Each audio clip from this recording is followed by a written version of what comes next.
Aloha, everyone. Welcome to Java. Thank you for joining me and happy Friday. This is for October 20th, 2023. And we've got a lot going on today, both in the markets and around the world. So, starting with our favorite risk indicator, the MMRI, showing we are in extreme territory. So, it's basically across the board. Everybody agrees pretty much we are at extreme risk levels. So within those, the two largest elements, the dollar relative strength and the 10-year yield, they both spiked higher. They're retracting just a bit, but we're watching this 10-year yield because it hit the 5% level and came down. So if it breaks through that 5%, it's going to be very negative for stocks, a major headwind. So we've got gold. People are pouring into gold now. Volatility index has come down a little bit, and oil is advancing on the war front because it's always positive for war. So we've got people going into kind of safety plays. And as this says, traders are on guard with $2.5 trillion in options are set to expire today. So, and they're also watching that fear gauge at a 6-month high, the VIX. So the sentiment right now is negative, continuing from yesterday, and everybody watching that 10-year yield. So in the calendar, we don't have much planned. We've got Fed President Loretta Mester speaking shortly after noon. That could potentially move the markets a bit. So in earnings, we are watching the bond market sending a warning to Washington. Basically, we've got the policies are kind of clashing here because the Federal Reserve trying to raise rates and curb inflation, but at the same time, we've got the administration spending like there's no tomorrow. And so with these numbers currently, and this is prior to all of the funding that was just promised out to Israel and Ukraine, the Congressional Budget Office, or CBO, has forecast that by 2029, which is only 6 years from now, the federal debt held by the public, measured in relation to our gross domestic product, or GDP, will reach 107%. So, as much as we are producing and putting out, we would still be in debt. And this is prior to this latest spending sprees. So, we're in trouble.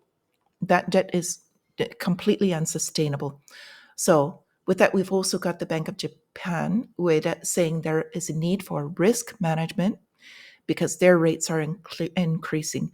And they've had a rather loose policy and they're kind of the rogue one here. But this is just showing that this risk is global and we're having some serious headwinds that will hit the markets pretty hard and can happen rather rapidly. So we've got US Treasury yields. They are decreasing, as we said, pulling back a bit, but they hit a 16-year high. So if this happens, they're going to continue in this downtrend that we've been looking at for the past week or so here. In real estate, as we've been covering, they've got Florida residents leaving because insurance premiums, in some cases, jumping 900%. So as they're paying more towards not even rent or their mortgage, they're paying towards insurance, and it's unsustainable.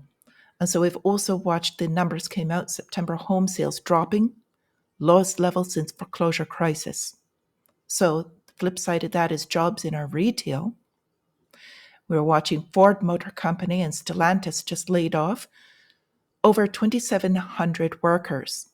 And they're saying it's directly related to the United Auto Workers strike. So because of demanding higher wages, they can't sustain their company with the profits, so they're cutting jobs. Not only that, but this story also came out that Tesla, GM, and Ford are cutting back on their electric vehicle production because there's just demand has dropped so rapidly. We've also got banks cutting thousands of employees, more layoffs coming. We know they're closing branches. So they're really scaling back because they're hurting because of rates as well. We got a little bit of a bright spot here. Bitcoin jumped over 30,000 briefly. There was an XRP, another court ruling that was in their favor, basically. But I would like to see Bitcoin stay above the 29,000 level, 30,000 a psychological level. will have to get above that and hold before it will kind of basically start its advance forward again. So we got a big story here between our oil and energy. And this is negative for our friends over in the European Union. Germany and the UK make a Russian energy promise, which this is just kind of silly to me. They're saying there will be no return to previous trade ties with Moscow over their oil. So they are basically shooting themselves in the foot, so to speak. They're talking about how it's challenging because they're still getting all of their liquid natural gas from Russia. They don't have another source. And if they don't do this, they're going to freeze in the winter. There is also, this goes farther to prove my point. Spain, France, and Belgium were among the countries that boosted the purchases of the liquid natural gas. And so far, it's not sanctioned because they can't. There's just too much need for it. But here's the problem. The EU has also boosted imports of petroleum products from India, which is now one of Russia's largest oil buyers. And that's so India is purchasing from Russia and reselling to these other countries. We've gone over this before. So they increase the price. And because we want to sanction Russia, they're punishing themselves by paying the higher prices, still purchasing through India, so they're not hurting Russia at all.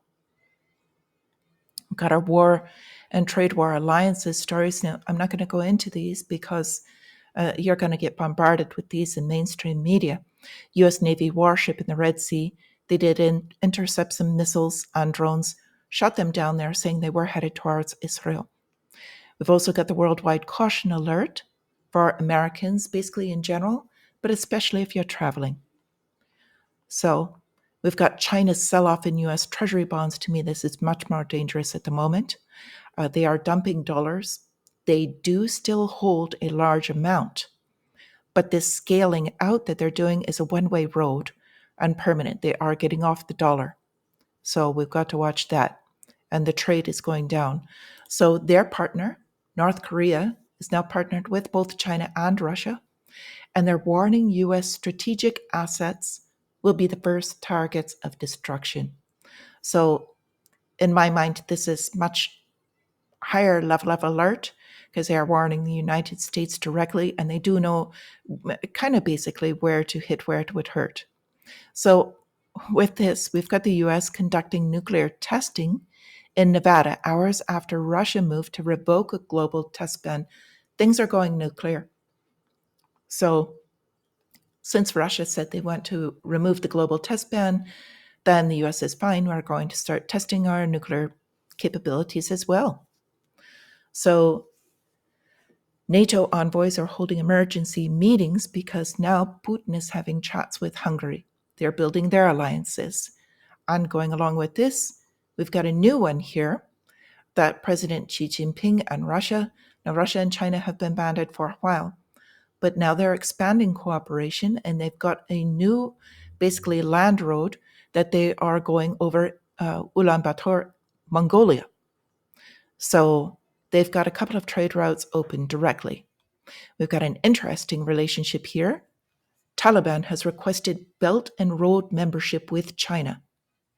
So Afghanistan's government wants to join this Chinese-led infrastructure initiatives, and they have all of the resources and trace minerals that basically were left behind, not to mention weapons and technology. So, on the front of weapons and technology, I have a couple questions for you on this one. The newest that Israel will be using is called the Iron Beam. So, new era in defense technology.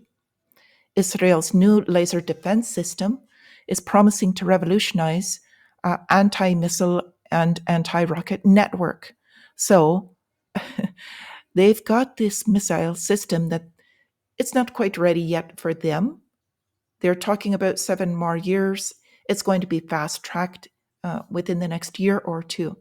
So if this technology is being given to them, what is already in the works, but just in the United States' hands? Let me know what you think about this or what it may have been used for before in the comments. I have a feeling I know some of what I'm going to be reading, but I just want to point this out for those that are not aware. So, got some lava updates for you. Actually, one large one.